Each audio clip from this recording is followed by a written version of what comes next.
You know what's funny is you'll be in the middle of this like really cool thought while you're motovlogging, and you'll come up to a stoplight, and you know you're just talking, and I'll like look over at the car next to me.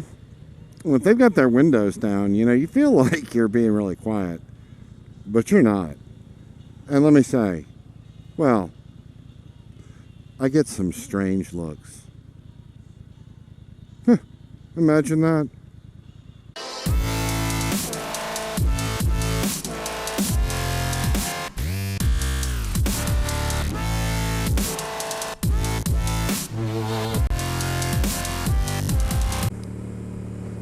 So hey guys, it's a beautiful October day, low 60s, lots of sunshine. Oh God.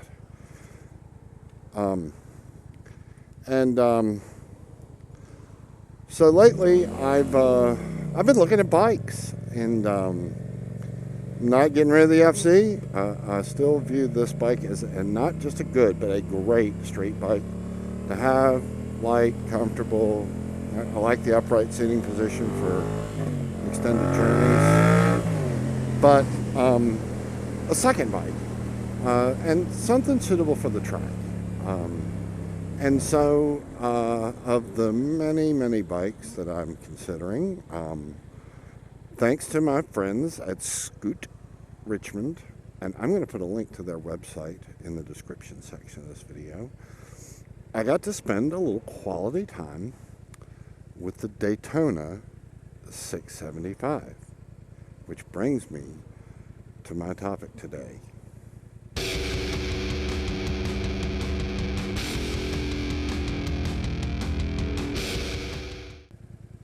Those of you that have seen my videos know I've spent a lot of time riding a GSXR 750.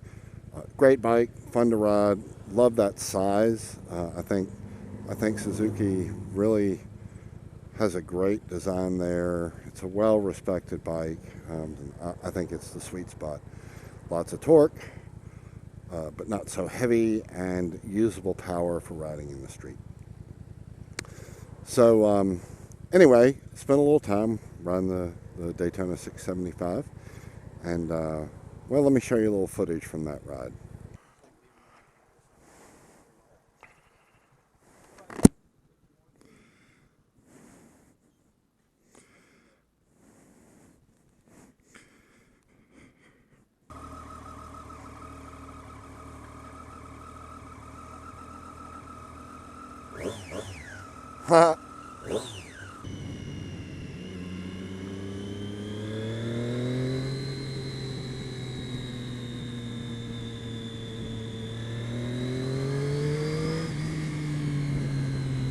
Oh hell, man. This thing likes higher RPMs. Oh, it sounds so much nicer when you get it up in the RPMs. Yeah.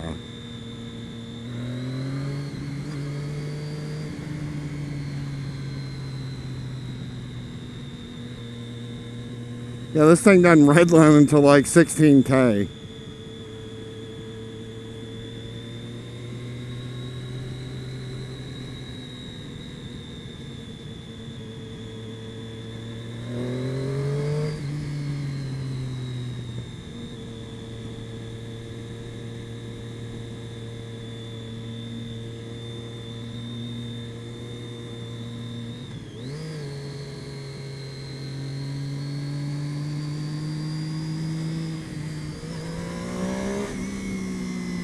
Oh.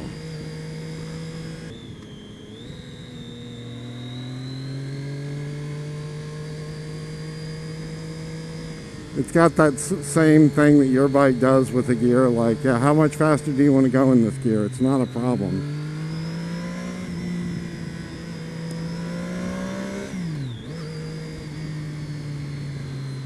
Boy, it is smooth too. Like, this bike is very smooth.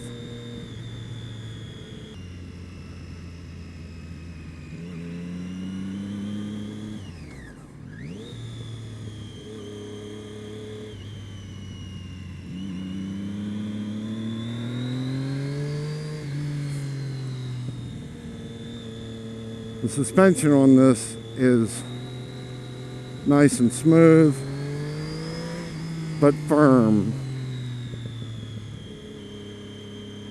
Definitely inspires confidence.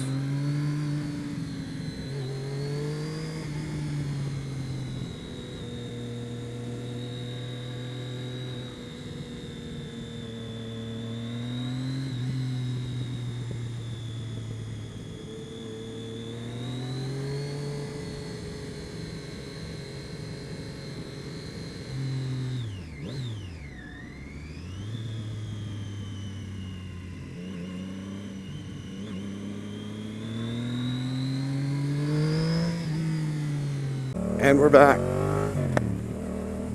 So, how do these two bikes stack up? Come on, man.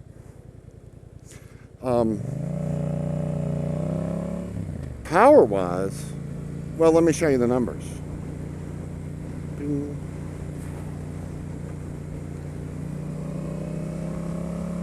As you can see, and please don't post on here and tell me I'm wrong because the horsepower is off by 3 for one or 2 for the other.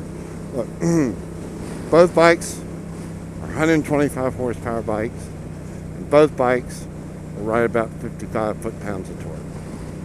And what does that mean? That means for 98% of the riding population, you got oodles of power and they got lots of torque. And I like both of those things. I think both of them are very important. The engines of these bikes are so similar that there's no need to really discuss them other than this. The 675 is a triple, and the 750 is an inline 4. Okay, that's all we really need to talk about. So you may have noticed in those video clips the sound that comes from the Daytona with its stock exhaust. And I gotta tell you, look, I understand no bike sounds so good with its stock exhaust. Everybody puts a pipe on their bike.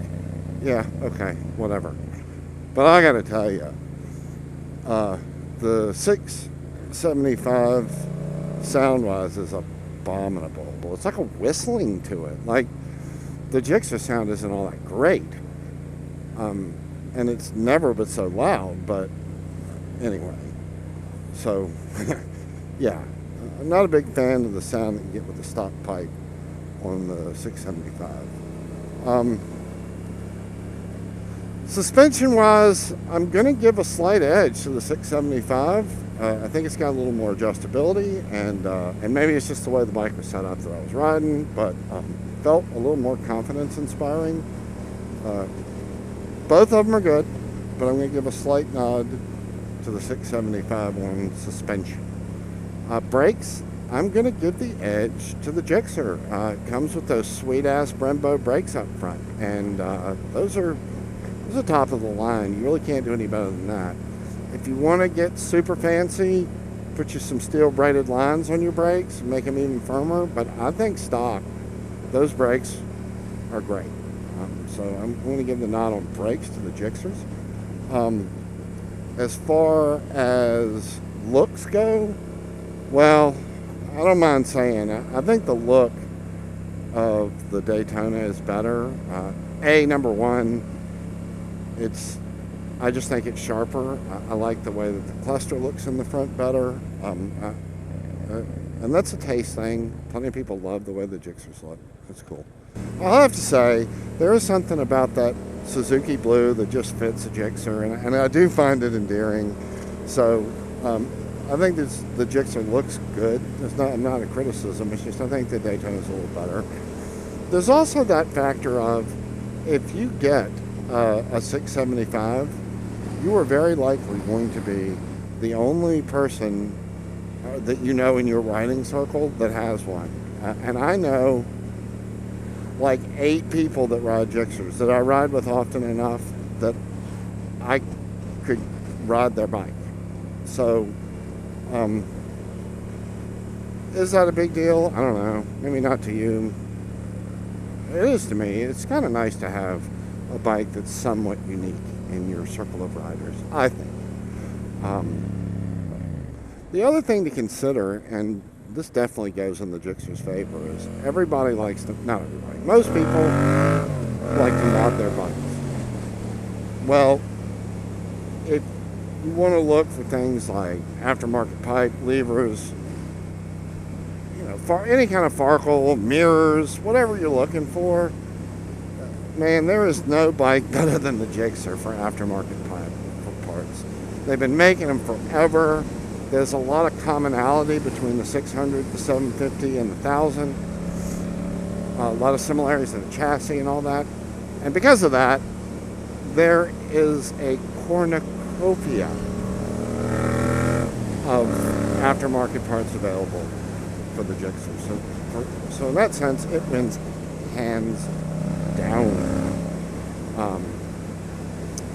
Those are the big things. I'll say this, having ridden a lot of miles on a Gixxer and having ridden a few on the Daytona, but I think enough to get a flavor for it.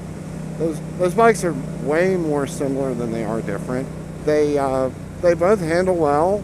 I give a slight edge to the Daytona in the handling department, but not much as far as how it handles turns and twists and suspension wise. But I think you can stop better in the stock Gixxer 750. Cost wise is a big one. The base Daytona 675 is going to run you $11,999, I do believe, and the base Gixxer 750 is $13,199, I'm pretty sure. So there is a slight edge there to the Daytona, to be sure, and so that's. And I've got sort of a little summary, a synopsis of it that I'm going to put here, and you'll see what I'm talking about. The bottom line is these bikes are a lot alike, way more alike than they are different. The differences between them are enough that it's going to come down to your taste. If I were to be given one of these two bikes, I'd ask to be given the Daytona 675, but it's close. And I think the deciding factor on that actually is the uniqueness of the bike. So anyway, that's my take on the Daytona 675 versus the Gixxer 750. If you've ridden either or both, preferably both, of those bikes, let me know what you think, your thoughts for comparing the two. And that's it. Have a great day, guys. Get out there and ride. See you around.